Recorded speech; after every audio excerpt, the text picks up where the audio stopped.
La Mishnah Nuntet Amud Aleph. Donc, notre sujet, c'est off. Hein. Kol off adores tamé. Kol sheyeshlo esba yetera. Les affects vekorkava niklav taor. Tout oiseau qui est dorès est impur. Maintenant, la question, je me souviens quand on avait fait ça, on avait regardé ArtScroll, il y avait 4 démarches pour expliquer qu'est-ce que c'est dorès. Chacun. Et c'est ce que je vous propose de voir aujourd'hui, parce qu'il y a Rashi et il y a Tosfot, plutôt il y a Tosfot, Tafsamer Khaled sur dorès. On va reprendre ça. Tout oiseau qui foule dorès, l'hydros, ça veut dire fouler. Hein? Bien. Il est impur. Alors, pourquoi on reprend? Parce que Daf Samer Aleph, Amoud Aleph, Amoud Bet, la Gemara nous dit que ce qui ne fait pas partie de la liste des 24 oiseaux tamés, s'il a un signe de pureté, c'est bon, il est cachère. Alors, or là, on voit que s'il est dorès, il est impur, même s'il a les 3 autres signes de pureté. Donc déjà, ça bug un peu. Vous comprenez que ça bug? À moins de dire que dorès, c'est rédhibitoire. Oui, ça a l'air d'être ça, c'est rédhibitoire. Mais ça ne va pas avec tellement. Alors, ça va pas tellement avec la Suisse. Oui, exact. Alors, il va y avoir plusieurs chitotes rishonim pour rendre compte de cette incohérence. Voilà. Et on nous dit, tout ce qui a un doigt en plus. Alors, on va voir, les rishonim vont dire, on ne sait pas qu'est-ce que ça veut dire. J'ai regardé, hein. J'ai regardé, le Meiri, il dit, je ne sais pas qu'est-ce que c'est.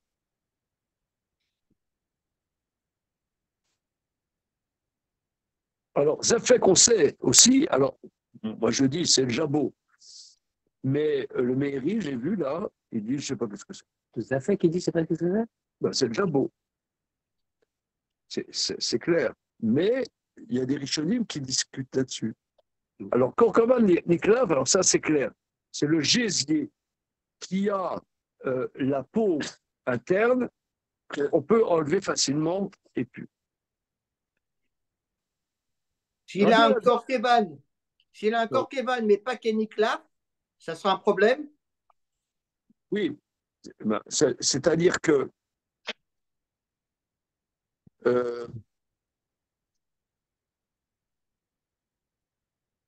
moi, ce que je comprends, c'est que les rapaces ont des gésiers, mais c'est-à-dire que le gésier, qui est une sorte d'estomac ou de pré-estomac pour les volatiles, le gésier, si il est niclaf, c'est que sa nourriture principale, c'est des graines. Mais s'il n'est pas niclaf, c'est que sa nourriture principale est des animaux. D'accord. C'est des animaux. Ok. Bien. Alors, Rabbi Lazar et Rabbi Tzadok Omer, Kol of acholek et raglav tamé. Tout oiseau qui partage ses pattes est impur. Donc les 3, là, c'est cumulatif. Ceux qui a ces 3-là, il est à Etzvaïtera, ça fait qu'après, Nectar. Ces 3-là, il est à Alors, a priori, il est à or, mais s'il est dorès, il est tamé. Mais nonobstant le fait qu'il aurait ces 3, tu vois. Alors, est-ce que ça existe? Est-ce que c'est théorique ou est-ce que ça existe? Donc, si vous voulez, le problème, c'est quand on donne des critères où où on fixe le référent. Voilà. Et ça, je peux le lire 500 fois, je n'arrive pas bien à synthétiser. Alors, regardons Rachi, Adores, d'accord? Adores. Aorez, Betsipornav, ou Magbia Minakarka, Macheorel. C'est tout oiseau qui prend dans ses griffes et soulève du sol pour manger. Alors, s'il est comme ça, c'est sûr qu'il est tamé. Alors, le Hard Scroll que nous avions vu la première fois que nous avions étudié ça, disait que l'exemple type, c'est le perroquet. Comment on dit perroquet? Pas mal. Voilà, il faut que j'amène des bonbons. Hein? Oui, ça fait longtemps, ça. Hein, des bonbons. Je partais avec ça. Ouais. Oh là là. Bon, Bien avant. les bonbons. Et c'est pour ça que ça fuse moins au niveau des réponses. Voilà, ça s'est endormi un peu. Bien. Alors, Rachid nous dit, il saisit l'animal qu'il mange avec ses griffes et soulève du sol ce qu'il mange. Bien. Etzba yetera, Rashi, zo etzba agavua, shachore a etzbaot. Un doigt en plus, c'est un doigt au-dessus des autres doigts. Là, c'est vraiment, là, c'est l'ergot. D'après Rashi, c'est clair, c'est l'ergot. Il est tranquille. Voilà. Maintenant, Rabbi Lazar ben Rabbi Tzadok dit, Acholek et Gala, Mefaresh begmara, on explique dans la Gemara, Shekeshema mido alachut, noten shtezbaot mikan, shten mikan. Si vous voulez, c'est des serres. Il y a deux doigts et deux doigts devant, deux doigts derrière. C'est des serres. Voilà. C'est les serres, c'est les rapaces. Hein? Bien. Alors, maintenant, on passe à la page Samech Aleph Amoud Aleph. Et si vous le voulez bien, nous allons faire Tosfot.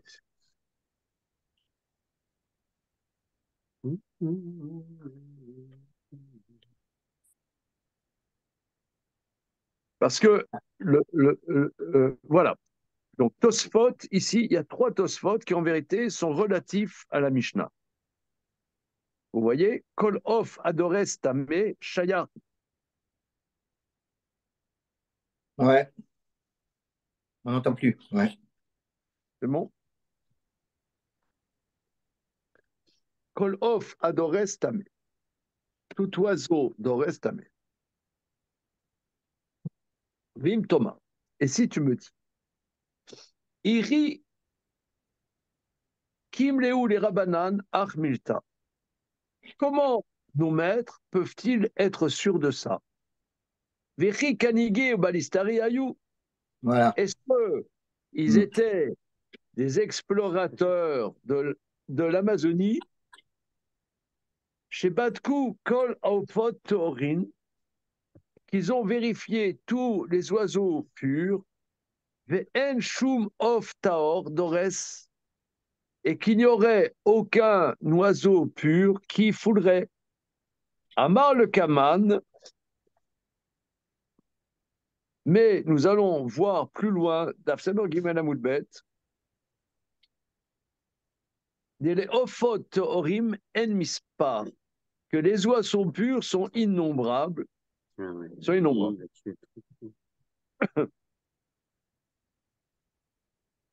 Donc c'est ça, ouais. Donc quoi? Donc quoi? Non, la question. non, la question, elle va être en deux temps la question, mais si on parle de là où on en est dans la Gemara, que un siman, c'est Tahor, s'il y a un seul siman, ça suffit pour être Tahor. Alors là, c'est pas une question de principe, le fait que Dorès c'est tamé. c'est ce qu'il va dire après. Ça peut pas être une question de principe que tous ceux qui sont d'Orès c'est tamé, parce que c'est contradiction avec notre Gemara. Donc, c'est une observation, en fait, dans la Mishnah. C'est une observation empirique. Et c'est bon, alors là, et là, une observation empirique. Quoi. Mais qui sont, Je peux répéter, j'ai pas compris. euh, Non, j'ai du mal, j'ai du mal. J'ai du mal à comprendre. Je sais pas, c'est comme on nous a dit, un sol sec sur lequel quelques gouttes d'eau tombent, il n'y a rien, rien, ça ne rentre pas. Ah, Moshe, aide-nous. dans la Gemara, on nous a dit que un siman comme le taurim, c'est Tahor. Ouais. Un siman comme le taurim, c'est Tahor. Et a priori, dans la Mishnah, c'est n'importe le. De la Gemara, c'est n'importe lequel. Oui, il a encore Kovanik là. Et voilà. Mais donc, Et qui ne fait pas partie des 24. voilà. Donc, dans l'analyse, il a encore Kavan Mutas, mais dans l'analyse, Dorès aussi, c'est sûr. Dans l'analyse, Dorès ne peut pas dire que dans l'analyse, c'est, c'est, c'est forcément. Non. Ah oui, non, non, je me suis perdu moi-même. Je rends le micro. Non, je vais y arriver, mais j'ai perdu moi-même. Mais C'est-à-dire, pourquoi on peut, le reste sont tamés. est-ce qu'on peut pas prendre des conditions, il y a des conditions négatives et des conditions positives. Oui. Une condition négative et trois conditions positives.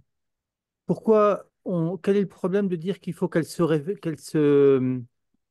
vérifient, qu'elles soient toutes validées? Ça veut dire la condition négative ne doit pas se rencontrer, c'est-à-dire il ne faut pas que ce soit un Oui, oiseau de mais cette proie qui condition prend. négative, elle est en Et les contradiction. conditions positives aussi doivent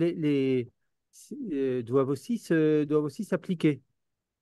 Oui, mais voilà, mais non, En vérité, un des points, je ne dis pas le seul point, c'est le suivant. La Torah nous donne 24 espèces. mm, On verra dans les Rishonim, et j'ai regardé par exemple dans Rav Shimshon Raphaël Hirsch, là, tout à l'heure, il dit on ne sait même pas qu'est-ce que c'est ces noms. mm. On ne sait pas. Il y a des noms, on ne sait même pas qu'est-ce que c'est. Il y en a, on sait. Alors, Batiana, c'est quoi Batiana? C'est Les pas Israéliens, là. Comment? non, c'est pas la, non, c'est pas le, C'est oui, ok. facile, là, ceux qui habitent à Jérusalem, Lévi et Laurent. Les C'est éperviers, quoi non? Batiana? Batiarana. Vous n'allez pas au Gan Tanachi avec votre famille, là? Oui, c'est arrivé. Alors, Je ne me rappelle pas. Batiana, c'est Ah, l'autruche. ouais. Non, ça, la Batiana, c'est l'autruche. Batiana, c'est l'autruche. Alors, comment? L'autruche d'Israël. Il y a plein d'autruches. Hein. En Israël, c'est un grand. Je sais pas pourquoi Oui, en Israël, ils ont un feeling avec l'autruche. Là. Pourquoi ils ont un feeling avec l'autruche en Israël? c'est à cause de la politique de l'autruche. Ah, très, très bon.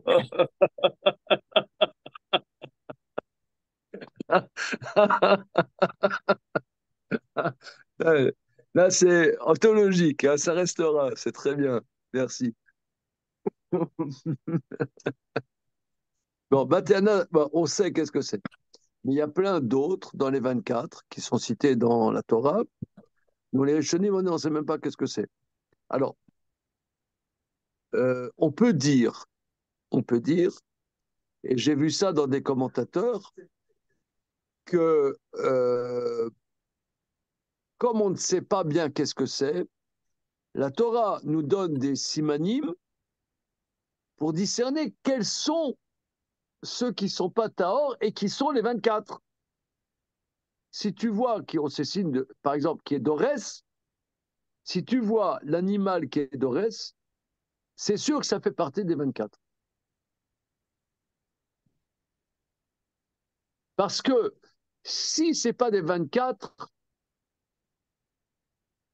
Si ce n'est pas des 24, c'est sûr que c'est Tahor. Mais on ne sait pas définir. Mais ça, c'est ce que moi je croyais, et c'est comme ça que j'ai vu dans des commentateurs. Mais dans la Gemara, ça n'a pas l'air de ressortir comme ça. C'est d'Orès, il y en a pas 24. On ne sait même pas ce que c'est d'Orès. Comment? Le reste, si, on a le Il y en a Rashi que là, qui 24 vient de nous déjà. dire. Ouais. Rashi nous l'explique ce que c'est Dorès. Bon, alors, regardez, on reprend Tosfot. Tosfot pose la question.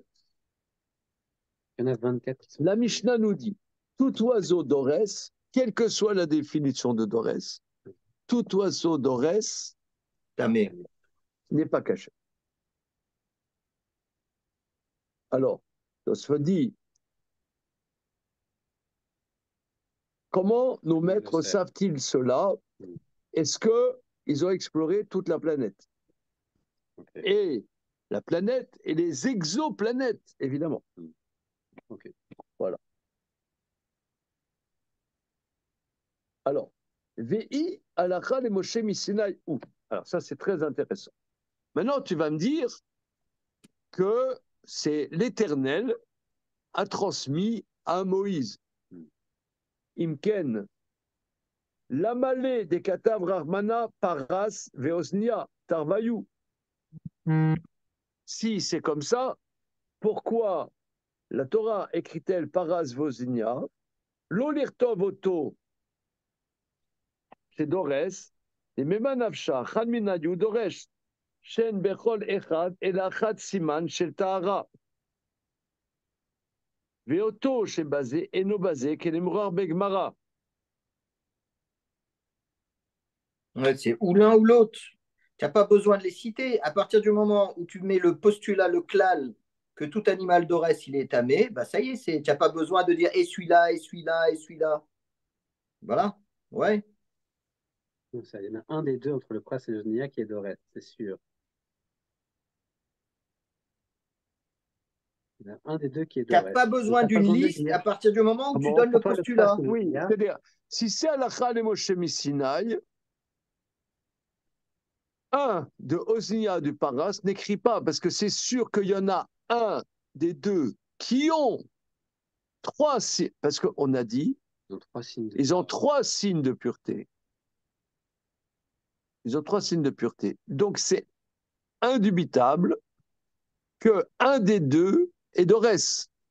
Or, si tu sais par tradition orale, n'écris pas soit Paras, soit Osnia. C'est clair. Exactement. Ouais, clair, Si net. c'est une tradition orale, et que ça s'impose et que tout le monde est d'accord avec ça, il y a soit le Paras, soit Osnia, t'écris pas. Okay. Donc, tu es obligé de dire que c'est pas par tradition orale, mais c'est empirique. Voilà. Yesh lomar. Les chemins Kabbalah Aïta. Memot Noah. J'écris mes cols off Taor. Alors attention, ça décolle. Là, attachez vos ceintures. C'est ça ce que je veux voir. Ouais. Si vous voulez, c'est aller patiemment, mettre les éléments en place. Et Tosfot, il a cette volonté. Azak, ouais. Yesh lomar. Donc non, c'est pas Alacha le Moshe Misinaï. C'est empirique. Si c'est pas Alacha le Moshe Misinaï, c'est quoi? Ben, c'est Yesh lomar. Voilà. Les chemins Kabbalah Aïta Memot Noah. J'écris Mikol Of Taor. Badak et Kulam ou Masal Adorot. Chez En Of Taor Dores.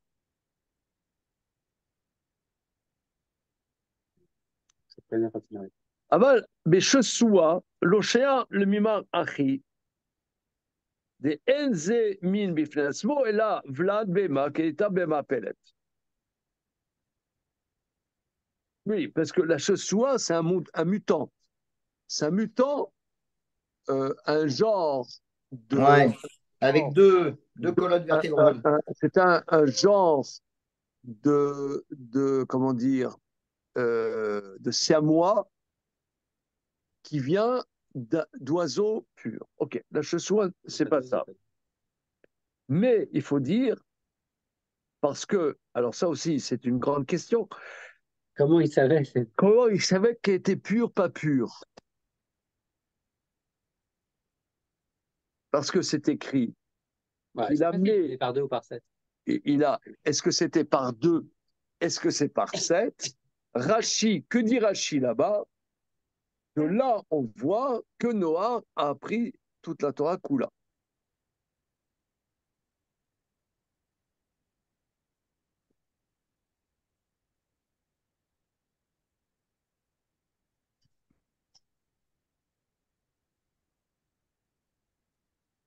C'est dingue. Hein, c'est pas. Tu vois, on peut lire, traduire et continuer, hein, mais essayons de. Oui, c'est-à-dire, qu'est-ce que veut dire Tosfot? Il faut dire que notre brave Noé a toute la réalité du monde, comme toute la réalité du monde, a été exterminée avec le déluge. Donc tout vient finalement de Noé. Donc Noé, c'est le passage frontière et tout est passé au passage frontière. Qu'est-ce qui est pur, qu'est-ce qui est impur? Donc il faut dire, c'est Noé a tout vérifié. Il a dit, les amis, ce qui est pur, c'est pas d'Orès. Ce qui est impur, c'est d'Orès.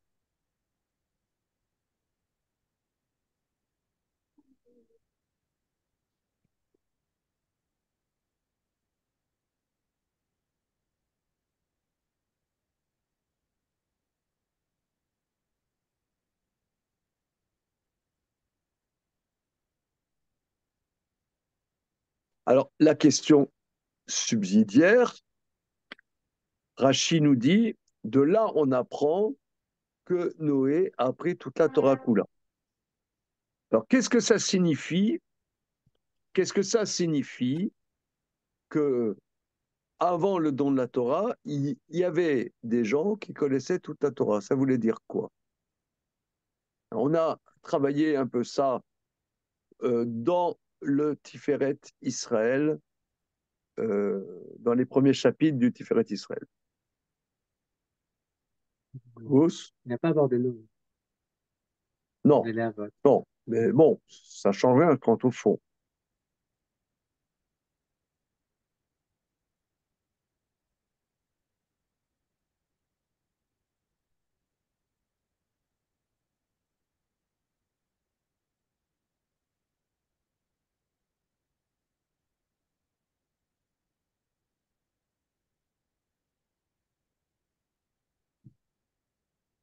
Vous avez des idées, là, les braves Ben, j'ai pas entre, vu le Tiferet Israël. Qu'est-ce qu'il dit le Tiferet Israël? On qu'est-ce attendait qu'il dit le. le Tiferet Israël? Le Tiferet Israël, c'est pas le journal Gala ni Mediapart. Hein, c'est pas.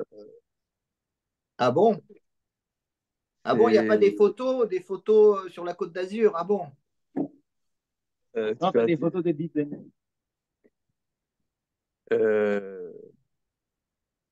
mais bon, vous pouvez trouver sur le site de Yeshiva un texte de synthèse sur ce sujet. Non, sans blague, une synthèse sur les 20 premiers chapitres du Tiferet Israël. Si vous voulez, je vous l'enverrai par lien. Ok. Sur le Mais fait bon, que Noah, il connaissait toute la Torah? pas sur ce point-là, mais que les Havot connaissaient toute la Torah. Oui, Oui. ça, ils travaillent ça. Mon souvenir de ce nous avons étudié séance après séance.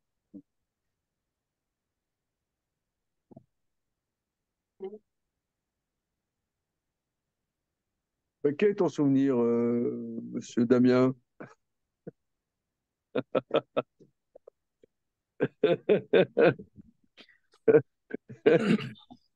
Hein, entre nous, entre la poire et le fromage, là. Hein. Moi, je l'avais fait c'est pas dans Tiferet Israël, mais dans le site Olamot.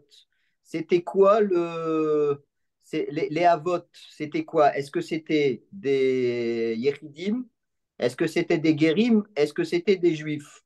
Et donc, il posait la question. Et là-bas, on voit un peu cette question-là, que les Havot, ils connaissaient toute la Torah. Ok, bon, ça c'est, comment dire, c'est le parachat Drachim de Rav Yehuda Rosanes qui analyse cette question. Il doit le citer là-bas, non? Non. Ah bon. Et s'il ne le cite pas, c'est qu'il ne traite pas le sujet. À qui ai-je Non, l'honneur? À qui ai-je l'honneur? Bonjour, Paul. Paul, d'accord, Gérard. Ok, enchanté. Ok. Alors là, on fait Talmud. Alors, le Talmud, en un mot, pour faire simple, c'est qu'on n'y comprend rien. Non, non, ça veut dire Mais le l'essentiel, c'est de le secret, reconnaître. Hein. le secret, le secret. Pourquoi les Juifs, ils brillent dans ce qui est recherche intellectuelle, que sais-je? Dans d'autres sujets, ils ne brillent pas, mais dans ce sujet, ils brillent souvent. C'est qu'on est éduqué à ne pas comprendre. Parce que l'humain, en général, il cherche à comprendre. Mais là, on se bat contre plus fort que nous, tu vois. Voilà. Alors, ce étant, alors, ce qui ressort, hein, alors il y a des copains là qui sont en Zoom, hein, voilà. Vous me faites l'honneur d'être là présent, mais il y a aussi des amis qui sont à Jérusalem là, et d'autres qui sont à Charenton-le-Pont et d'autres à Levallois-Perret. Voilà. Alors, Jérémy Samuel, tu es où à Levallois, c'est ça, ou à Non, je suis à la Garenne-Colombe. La Garenne-Colombe? Attention, La Garenne-Colombe. Alors, tout ça pour dire que qu'est-ce que ça veut dire? Il y a eu le don de la Torah au Sinaï, avec le don des 613 commandements de la Torah. Or, nos maîtres disent dans le traité Yoma que Abraham accomplissait déjà les commandements de la Torah, avant le don de la Torah. Qu'est-ce que ça signifie? Alors, ce qui ressort, mais 20 chapitres, hein, c'est que Abraham, c'est la dimension, Abraham, c'est la personne qui vivait euh, à l'époque de la tour de Babel. Les commentateurs disent qu'Abraham avait 48 ans lors de la tour de Babel. Et le Midrash Rabbah, pas le Midrash Rabbah, pardon, le Pirkei de Rabbi Eliezer dit que Abraham était atterré par l'inhumanité de cette société technologique de l'époque. Il leur disait, mais ce que vous faites, ça n'a aucun sens, vous vous détruisez vous-même. Et il leur parlait, et le Pirkei de Rabbi Eliezer dit qu'il était qu'Even chez Ella Ofrim. Il était comme une pierre sur laquelle il n'y a pas de prise. Ça veut dire qu'il n'avait aucun dialogue avec ses contemporains. Et ses contemporains le prenaient vraiment pour un taré. Mais non, c'est la modernité, c'est bien, la tour de Babel, ça va apporter le bienfait pour tout le monde, c'est la civilisation, tout, c'était magnifique. Et Abraham, il était comme une pierre qui n'a pas de prix, sur laquelle il n'y a pas de prix. Alors, les commentateurs disent, qu'est-ce que ça veut dire qu'il était comme une pierre sur laquelle il n'y a pas de prise? Alors, dans les lois de pureté et d'impureté, un objet façonné est susceptible de recevoir l'impureté. Mais une pierre brute non façonnée ne reçoit pas l'impureté. Alors, qu'est-ce que ça veut dire quelque chose n'est pas susceptible de recevoir l'impureté? Les commentateurs disent, c'est ce qu'on dit le matin, l'âme que tu m'as donnée, Teora'i, elle est pure. Ata barata, ata yatsarta, ata nefartabi. Tu l'as créée, tu l'as façonnée, c'est toi, Dieu, qui l'a façonnée et qui l'a insufflé en moi. Donc, Abraham, c'est la dimension de la neshama, la dimension de l'âme, qui ne supportent pas le monde dévoyé de la construction simplement, de la recherche du respect, de- des bêtises. Et Abraham, donc lui, c'est ça, c'est la dimension de la Neshama. En vérité, les 613 commandements de la Torah, ce qui a l'air de ressortir, hein, je vous dis ça comme ça, mais c'est un travail que nous, on a mis mois après mois à mettre à jour, que les 613 commandements, c'est comme ça que le Maral a l'air de faire ressortir, sont là pour donner une concrétisation à ces dimensions pures qui est en nous, qui est la Neshama. C'est ce qu'on dit d'ailleurs le Shabbat dans le Birkat Amazon, Arachaman ou Yanrilenu, c'est quoi la phrase? Le Yom Shekulo Shabbat. C'est-à-dire, le Shabbat, on n'est pas dans la construction du monde, on est, disons, dans la reprise de perception de ce qu'on est nous intimement, et c'est ce qu'on espère d'être dans une vie où ce qu'on est intimement puisse exister, et pas être dispersé et dans on ne sait pas quoi exactement. Donc c'est ça, Abraham, c'est ça la dimension d'Abraham, et là aussi, Noah, était dans cette dimension de qu'est-ce que c'est un oiseau pur, qu'est-ce que c'est un oiseau pas pur. Et il était, donc, puisque, euh, c'est quoi le sujet qu'on est en train de voir, hein? On est dans un traité du Talmud. Tu sais qu'est-ce que c'est le Talmud? C'est quoi le Talmud? Tradition orale.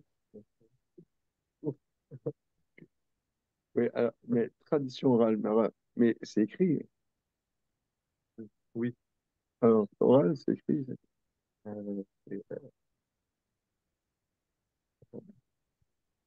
C'est bien, non? C'est écrit sur oral, c'est quoi? Démarche. Ouais, mais c'est quoi?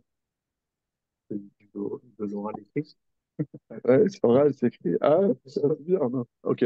Alors, alors, tout ça pour dire que nous, on est en train de voir que la Torah nous dit dans deux endroits qu'il y a des oiseaux cachers et des oiseaux pas cachers. Bien. Oiseaux cachers, prenons un exemple. Oiseaux cachers, le poulet. Le poulet. La dinde, les Alors là, cailles.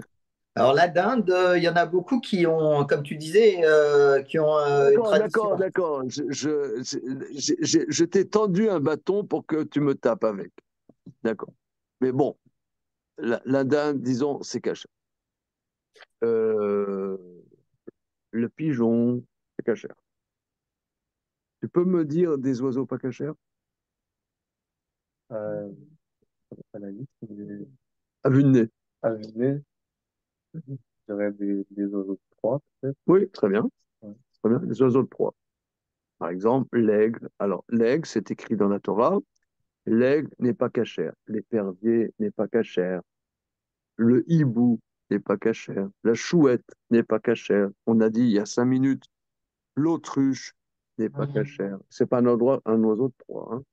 Le corbeau n'est pas cachère. Voilà. Maintenant, il y a des espèces, on sait bien qu'est-ce qui est cachère, qu'est-ce qui n'est pas cachère. Alors justement, je reprends notre ami sur Zoom qui a dit la dinde. Mais la dinde,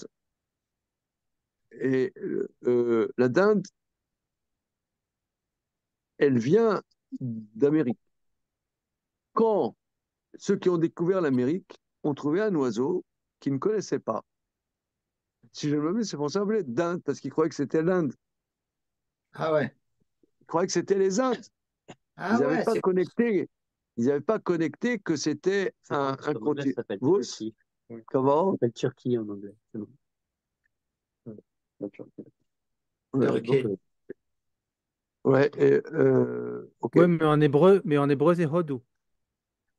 Ah, En Odou, hébreu, c'est Hodou, c'est l'Inde. l'Inde, hein, voilà. Ouais. Alors, ils n'avaient pas connecté que c'était un continent à part, autonome. Mais en tout cas, ils ne connaissaient pas cet oiseau. Ils ont vérifié et cet oiseau a des signes indubitables de pureté, ce qu'on appelle d'être cachère dans le langage talmudique, c'est-à-dire de pureté. Mais quels sont ces signes de pureté? Quels sont ces signes de pureté? Alors, c'est ce qu'on est en train de définir. Quels sont les signes de pureté? Alors, un oiseau, tu connais les lettres hébraïques? Oui, d'accord. Ouais. Un oiseau chez Hénodorès, non, c'est pas comme ça. Un oiseau chez Dorès, savez, tout oiseau qui foule, Dorès, ça veut dire qui foule,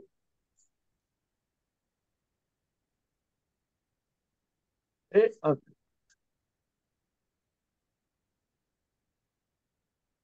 Maintenant, qu'est-ce que ça veut dire qui foule? Ouais. Ça veut dire quoi? Bien. Alors maintenant, on voit un commentaire qui s'appelle Tosfot. Tosfot. Alors, le Talmud, là, que nous avons là dans la page, tu vois, ça, c'est le Talmud, et ça, c'est les commentaires. Alors, le Talmud, qui est écrit en araméen, a été terminé d'être rédigé en Irak vers, grosso modo, 350-400 de l'ère chrétienne. Alors, comme justement, tout à l'heure, je blaguais un peu en disant c'est oral ou c'est écrit, parce que bien que ça soit écrit, c'est presque incompréhensible. Donc il faut une tradition orale qui nous explique qu'est-ce qu'ils ont voulu dire. Alors au Moyen Âge, en France, au XIe siècle, il y a Rachid qui était à Troyes, il a fait un commentaire systématique. Ça c'est la colonne interne, le commentaire de Rachid. Et ses élèves n'étaient pas d'accord avec lui. Et c'est les commentaires externes. Voilà, colonne externe, extérieure. C'est les Tosfot. Et il y avait un, un penseur juif éminent. Est-ce que tu as déjà entendu parler de Manitou? Oui, Léon Ashkenazi. Et c'était quelqu'un qui avait un esprit vraiment très éminent, très lumineux. Il relevait que dans une page de Talmud, tu n'as pratiquement que des Français. C'est bizarre quand même. Hein. Pourquoi tu as plein de commentaires espagnols, turcs, que sais-je. Et ça ferait français. Hein, Marine? Made in France. Ah, Made in France. Marine, elle peut être contente quand même. Vive la France. Oui, comment dire. C'est- Alors, lui, Manitou, il expliquait, parce que le Talmud a une méthode, c'est de ne pas accepter des choses comme ça. Et ça, c'est très français. Très français. C'est pas d'accord. Voilà, pas d'accord. Et que d'un point de vue vraiment spirituel et métaphysique même, c'est pas un hasard que ce soit des commentateurs français qui sur le début des commentaires sur le Talmud, il n'y a pas que des commentaires qui étaient en France. Hein. Alors, Tosfot dit, alors maintenant je reprends le raisonnement. Hein, je reprends le raisonnement. Parce qu'il y a, disons, c'est très analytique et c'est basé sur des raisonnements. Alors, quand on nous dit tout oiseau impur n'est pas cachère, tout oiseau impur n'est pas cachère, alors de deux choses l'une. Si tu dis que c'est une loi orale qu'on sait par Moshe, Tu n'as pas besoin. Ouais. alors pourquoi s'écrit soit Paras, soit Osnia, qui n'ont qui ont 3 signes de pureté et un signe d'impureté, et tu es obligé de dire qu'un des signes d'impureté, c'est le fait d'être Dorès. Voilà.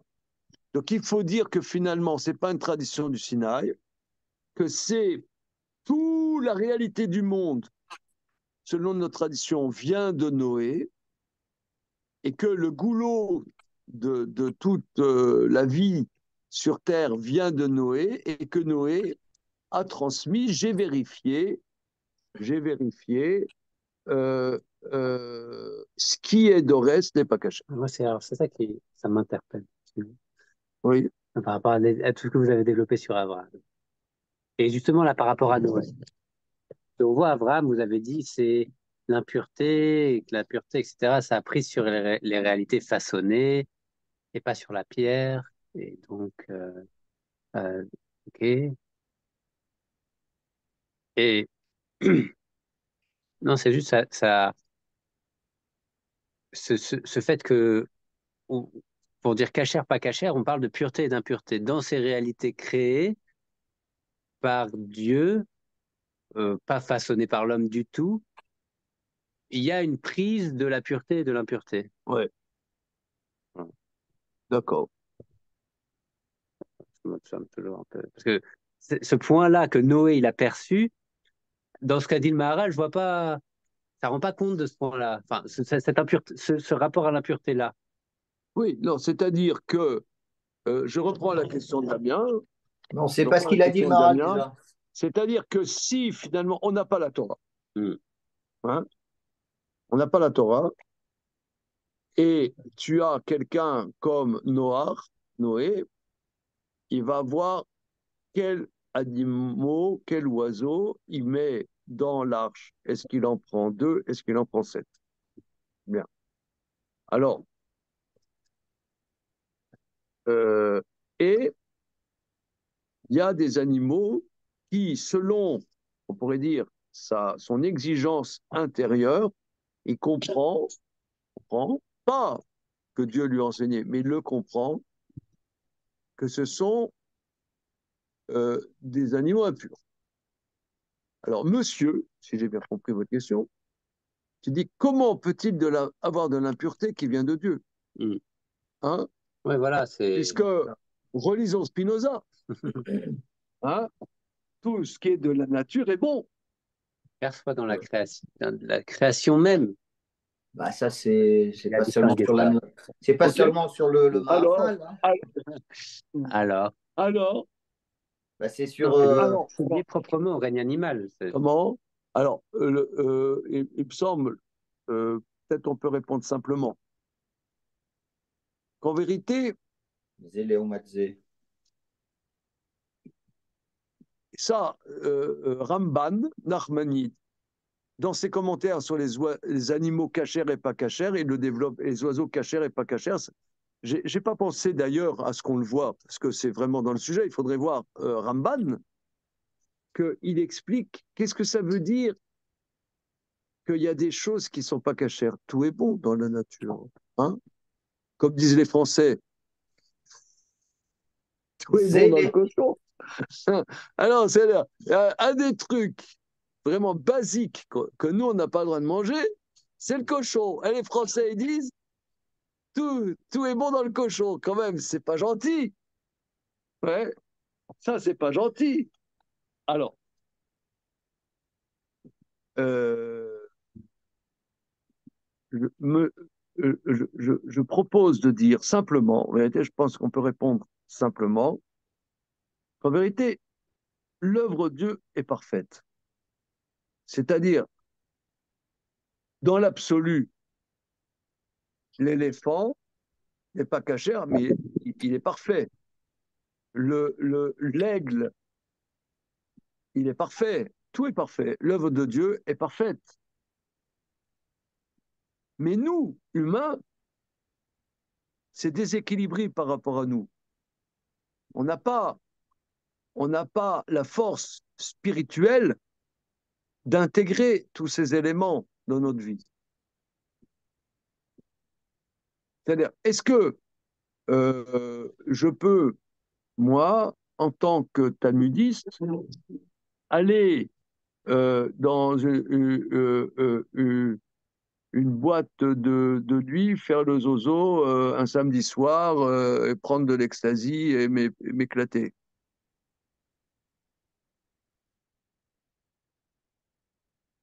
Il y a un set de dire oui?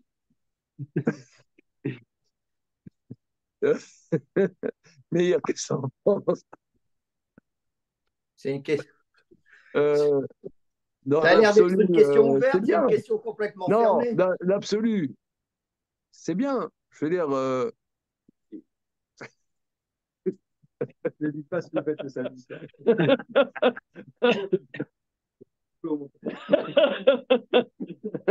dans l'absolu, c'est bien. Il n'y a pas une activité humaine qui est nulle. Je sais pas, il n'y a pas une activité humaine qui est nulle. Mais le truc, c'est que c'est tellement fort, tellement les sens sont tellement exacerbés que c'est trop déséquilibré pour moi. Après, je pourrais plus étudier du Talmud. Donc c'est ce point-là qu'il a perçu noir. Voilà, c'est ça qui est impur. C'est ce point-là qu'il a Impur, perçu noir. c'est pas impur en soi, c'est impur par rapport à moi. Je peux pas. C'est pas qu'en soi, c'est pas bon. Un lion, c'est un animal pas cachère, appelé impur. Hmm. Prenons les poissons. Tu as des poissons cachers, tu as des poissons pas cachers. Par exemple, là, je suis allé on a eu des petites vacances pendant Pessah. Je suis allé au marché. Et alors, au marché, ils vendaient des tranches de requin bleu. Requin bleu. Ah ouais. Alors ça. Et alors, le poissonnier, il avait des requins bleus entiers. Non. Ouais, des petits requins bleus. Ah. Je lui ai dit, mais ça vient d'où ça? Il m'a dit, la Méditerranée.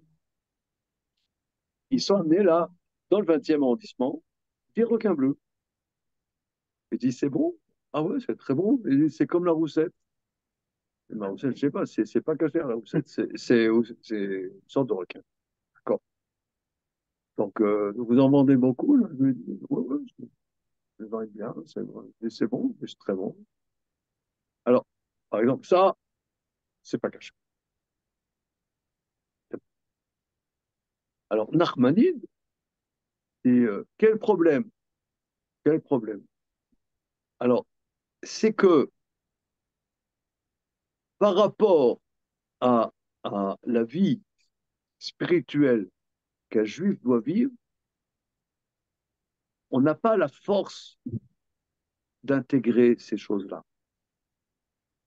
C'est pas que c'est pas bien, puisque c'est une œuvre de Dieu, mais ça nous déséquilibrerait de trop. C'est qui dit ça? Ramban, Ah ouais? Ramban, oui. C'est Et de pourquoi la tu même dis manière. pas Comment? pourquoi Zé Léomadze? Parce que justement, il a créé une chose et une chose permise, une chose interdite, une chose voilà, quelque chose qui apparaît beau et quelque chose qui n'apparaît pas beau, une mitzvah, une avera. Zé Léomadze, pour donner du srout. Donc c'est un grand principe ça aussi. On peut le dire aussi dans la cache-route. Euh, oui, regarde, c'est une question complexe, hein, chaque chose en son temps. Ce que tu dis, c'est la Gemara d'Afkoufret Amoudbet dans Masechet Choulin sur ce sujet, que tout ce que Dieu a interdit a son équivalent permis. Ok. Bon, c'est un peu complexe. Mais non, justement, c'est qu'au niveau. Non, c'est un peu complexe. Mais en tout cas, quoi qu'il en soit, c'est pas qu'en soi c'est impur. En soi, c'est bien. Voilà. Mais, mais, mais c'est une œuvre de Dieu. Mais pour moi, comme je suis, ça va. Après, je n'arriverai plus à me retrouver. Voilà. C'est relatif, c'est pas absolu. Ah, d'accord, c'est plus au niveau du vécu, le Ramban. Voilà. Le Ramban, il dit, par exemple, les oiseaux pas cachers, les prédateurs, par exemple, tu vois, par exemple, prenons un exemple un peu idiot. Quand tu manges, le manger, c'est important de manger. C'est même les chassidim ou les kabbalistes, ils vont beaucoup développer sur la dimension spirituelle extraordinaire qu'il y a dans le fait de manger. Et il saute. Mais, mais, mais, manger, il y en a qui deviennent accros du manger. Exactement, ouais. Le manger, ça devient, je sais pas, par exemple, un Big Chief, machin, je connais pas les émissions. Ah ouais. Top Chef. Top Chef. L'addiction. Ouais, Top Chef, ça veut dire, bon, ça va, je veux dire, bien manger, c'est important. Maintenant, d'en faire une religion, le manger, alors vous comprenez comment on dit, le coulis de machin. Alors mes fraises, je les fais venir. Il y a une seule ferme qui vient dans le Périgord. C'est les seules fraises que je prends parce que les autres. Oh là là, le mec.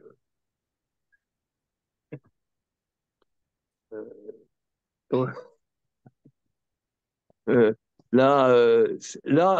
après, tu peux plus t'occuper de connaissances des choses importantes de la vie, quoi. C'est trop, c'est relatif, voilà. Alors, c'est relatif. Donc là, moi, je dirais, c'est ça, j'entendrais ce que dit Tosfot, que Noé, il y avait une dimension euh, spirituelle incroyable, quoi, finalement. Enfin, ben, ça se comprend. Toute l'humanité, selon notre tradition, vient de Noé. D'ailleurs, le mythe du déluge n'est pas que dans la Torah. Où est-ce qu'on voit que le mythe du déluge n'est pas que dans la Torah? Euh, ouais. D'autres sources, Ben dans l'Odyssée avec la ville engloutie là-bas, je sais pas, l'Atlantide. l'Atlantide, Ouais. mais Non? l'Atlantide, c'est ponctuel. Non, mais là, Moi, j'aurais une preuve textuelle dans Astérix. Mais, non, mais, qu'est-ce que tu rigoles?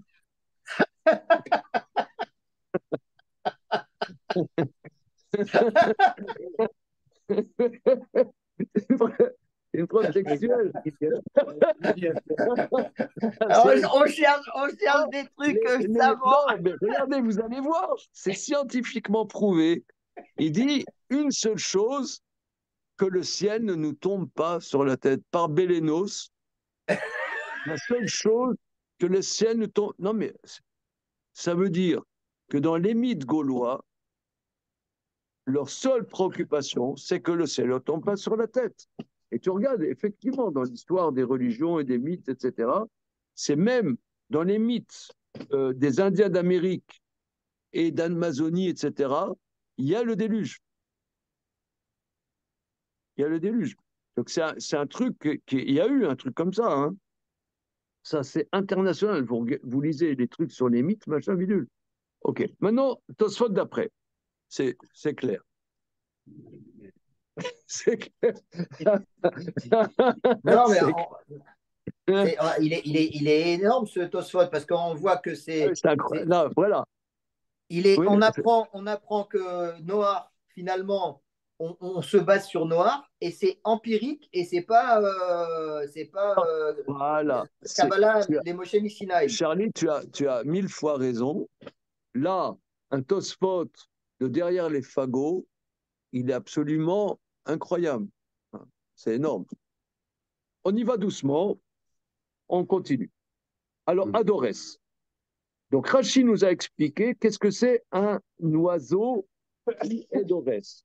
La thèse de Rachid, c'est un oiseau qui maintient sa proie au sol et qui soulève le manger avec sa patte pour manger. Parce que, regardons les poulets. Ouais. Les poulets, comment ils font? Ils picorent par terre, n'est-ce pas? Ils ne prennent pas avec la patte, ils soulèvent. À la limite, il gratte un peu avec la patte. hein, il gratte avec la patte, mais il... Ah, Voilà. Donc, c'est pas une histoire de carnivore, herbivore, c'est rien à voir avec ça. C'est pas vraiment, puisque tu vois, c'est un peu. Mais les poulets, ils mangent aussi des vers de terre. Hein. Alors, Adores, Pirej Bekuntras, chez Ochez Betsipornav ou Magbia Minakarka Machoche. Il saisit avec ses pattes et soulève du sol ce qu'il mange.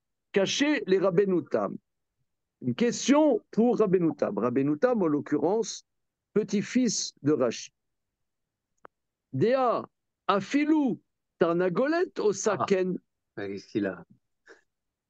Il dit, moi j'ai regardé les poulets, mais ils font ce que tu dis. Les poulets, c'est pas cachère d'après toi, Pépé. Voilà. On vient de dire le contraire.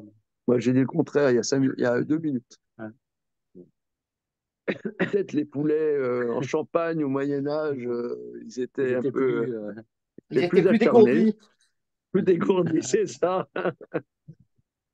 Me farash Rabbenoutam. Explique Rabbenoutam. Dores veochel mechayim. Veno mamtin ad shetamut ki aï de perek elu ovrim. Ah oui, alors là, il part dans du lourd, on a déjà vu ça hein, dans notre jeunesse. On a déjà vu. Alors, parce qu'on voit l'expression d'ores. Alors, c'est effectivement, là, c'est un oiseau prédateur, ça veut dire. C'est un rapace. Voilà, d'ores, c'est rapace, prédateur. Voilà, il mange quand sa proie est encore vivante. Des preuves. Et la preuve, voilà, la preuve, on a déjà vu ça, elle est énorme. Alors, mais c'est vrai, hein, c'est ce que tu. Ici, Tosfot, il va sortir du lourd, très, très lourd. Très lourd. Voilà. C'est quoi Dorès? Qui a eu des perek elu ovrim. Alors, ça c'est Rabbenoutam, on le voit dans plusieurs endroits dans le Talmud, en particulier dans la même tête à Moudbet. Voilà. La Gemara dit qu'on n'a pas le droit de marier sa fille à un ignorant en Torah. Amassi et Bito, alors vous allez voir, c'est très dur ce qu'on va voir. Qu'est-ce que tu rigoles? Amassi Bito, le Amaretz, qui ilou kofta lifne af. Celui qui marie sa fille à un ignorant, aïn e, ça veut dire Amaretz, qui ilou kofta lifne af. C'est comme s'il ficelait sa fille devant un lion. Ma ari dorez vochel veno mamtin achetamut, af amaren make ou boel veno mamtin achetit payes. Ça, c'est une des phrases les plus centrales du Talmud. De la même manière qu'un lion, il foule d'Orès. Donc, c'est ça ce qu'on cherche. Il foulait. Hein? Il foule. Le lion, il foule. De la même manière que le lion, il foule avec ses pattes. Il mange avant que l'animal soit mort. Regardons les films animaliers. C'est quoi la chaîne des films animaliers là? Il y a une chaîne à la télé. Ouais, c'est. Ouais. Il y a sur Disney Channel. Alors voilà, Disney, Channel et judaïsme. Donc voilà, tu as un lion lâché dans la savane, il saute sur une gazelle, il la bouffe avant que la gazelle soit morte. C'est ça ce que tu as lu. De la même manière, l'ignorant, il va avec sa femme, il donne des coups de patte avant qu'elle soit consentante. Attention, la lionne, souvent, elle attaque au niveau de la gorge et elle attend que la bête elle agonise. Là, tu as fait une overdose de Disney Channel. Non, mais c'est vrai, la lionne, elle attaque au niveau de la gorge et elle prend, tant que la bête elle bouge, elle reste avec les crocs sur la gorge. Ah ouais, ok. Mais en tout cas, Rabbenoutam, lui, qui en vérité n'a pas vu beaucoup de films animaliers, lui, il a dit que le lion, il foule avec ses pattes, il mange avant que la gazelle ne soit morte. Donc l'ignorant en Torah aussi, il dit, maqué, il donne des coups et il viole sa femme avant, il n'attend pas qu'elle ne soit d'accord. C'est MeToo et judaïsme. Alors ça veut dire, il dit, regardez, ici c'est extrêmement important. Extrêmement important. Parce qu'il y en a qui disent, oui, la violence conjugale, etc. Mais la violence conjugale, excusez-moi l'expression, c'est normal. Alors ça va être coupé au monde. Ouais, ça va être coupé au Non, c'est montage. normal. Ça va Non, être coupé au montage. la violence conjugale, elle est Ça ne normale. sera pas diffusé au prochain gala. C'est-à-dire que si quelqu'un n'est pas érudit en Talmud, il bat sa femme. C'est ça ce que le Talmud dit. Ça c'est très intéressant, ça. Ça, c'est un truc qui, tu peux te poser la question, en quoi quelqu'un qui est érudit en Torah, lui, ne battrait pas sa femme? Ça veut dire quoi? Ça veut dire qu'il donne. Et pourquoi pas, et pourquoi quelqu'un, c'est un truc incroyable, un truc incroyable. Ça veut dire, qu'est-ce que ça a à voir entre étudier la Torah et battre sa femme? Quelqu'un, et voilà, par exemple, moi, voilà, je suis rabbin, machin, quelqu'un vient me voir, une dame, elle vient me voir, monsieur, mon mari me donne des coups, etc. C'est insupportable. Et c'est vrai, je comprends madame, mais c'est normal. Non, mais la Torah, a priori, C'est pas trop normal. Comment? C'est moyennement normal. C'est pas normal. Non. bah, Faut lui donner un flingue. on peut proposer un chat Abchat de quoi? que c'est pas si étonnant que ça. C'est pas, hein, toi, t'es avocat, Non, mais hein? je veux dire, Un avocat non, avec mais un d'accord, Z, mais c'est je con, suis même. pas avocat pour les Talmidei Chachamim et je fais du social, donc je suis pas dans les coups et blessures. Mais ce que je veux dire, c'est que la Torah, par définition, elle doit amener un homme à se poser des questions et à s'affiner. S'il le prend d'un point de vue technique, technologique, j'allais dire, il a tout raté. Donc la Torah, a priori, Toho Kebaro, il va s'affiner. Donc s'affiner, c'est aussi pas seulement un lien vertical, c'est aussi un lien horizontal avec son prochain. Et qui est le plus prochain? C'est la femme, à Caro Velav. Donc, il est normal, ça ne sert à rien d'être un paragon de bonne midote à l'extérieur, à la synagogue, sur la grosse chaise rouge, en étant président de communauté, si le mec en interne, c'est un tyran domestique. Donc, ça veut dire, le fait est, c'est qu'il faut qu'il y ait une cohérence. Le Limud Torah, ça doit amener à une prise en compte de la sensibilité de l'autre. Et c'est pas si étonnant que ça. Donc D'accord, mais alors regarde, d'accord. celui qui est Amaret, il bloque les écoutilles. Donc il a. Regarde, il y a souvent des gens qui viennent me voir, des jeunes hommes, des jeunes filles. Une jeune fille, elle vient me voir. Regardez, monsieur le rabbin, je cherche à me marier. Est-ce que vous connaîtriez quelqu'un pour moi?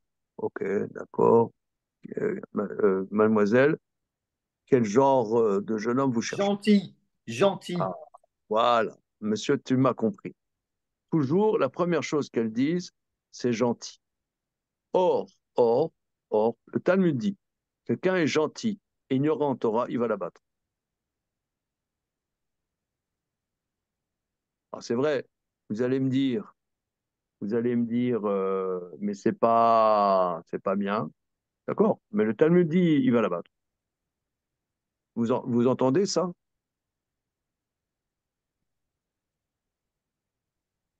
C'est inéluctable. Inéluctable. Mais ça veut dire que celui qui Ou est. alors il va pas l'abattre, il va foutre un coup de poing dans la tronche. Après, elle va aller au marché, elle aura un œil au beurre noir. Qu'est-ce que vous avez? Oh non, je suis tombé par terre. Mais celui qui n'est pas ignorant en Torah et qui va l'abattre, ça veut dire qu'en fait, il est ignorant en Torah? Non, c'est vrai, il faut savoir. Alors, regardez, je vous propose que demain, parce que là, on reprend ça. C'est Tosfot, hein, moi, j'ai rien fait. Hein. On m'a demandé d'étudier la Gemara. Je fais la Gemara. Moi, j'ai aucune action. Hein. C'est mon boulot. C'est mon boulot. Normalement, on fait de la Gemara, fait de la Gemara. C'est Tosfot, c'est Tosfot. Il y a, OK, il on y a aussi reprend ça. il y a une autre chose qu'on Bon, pourrait Moshe, vérifier.